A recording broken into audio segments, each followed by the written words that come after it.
While I was doing a replay of Dishonored, Death of the Outsider, I noticed that Daud's cause of death was a bit odd. You see, it is implied in the game that the mark caused him to become weak, until he eventually succumbed to it. But as far as I know, the mark of the outsider does not kill its host. Using void powers only causes a burning sensation and fatigue, which they can recover from by resting or chugging down a couple of elixirs. This has been consistent both in the games and in the books.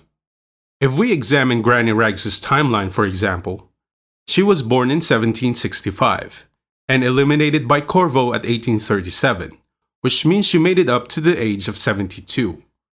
Daud, on the other hand, was born in 1795 and perished during the third game in 1852, which makes him a decade and a half younger than Granny.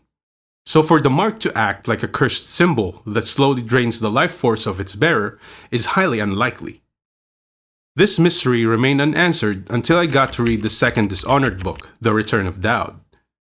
In one of the later chapters of the book, an exhausted Daud was led to a trap and is informed by the future version of Billy Lurk, the overpowered one we talked about in a previous video, that a small army was sent to eliminate him. Billy fought the enemies using the twin-bladed knife, but got overwhelmed by the sheer numbers. She loses her grip on the knife that flung across the room, which Daud picks up to finish the remaining enemies at blinding speed before passing out. He wakes up afterwards feeling sick and realizes that something was wrong, he was dying. In one conversation with Billy, Daud says, "You said I'm sick, but it's worse than that, isn't it? I can feel it. I'm dying, aren't I? It was the knife. It did something to me when I picked it up." Billy paused, then nodded.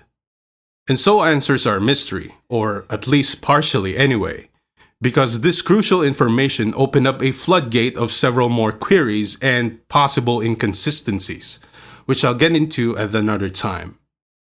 Thank you so much for watching. I'll see you in the next video.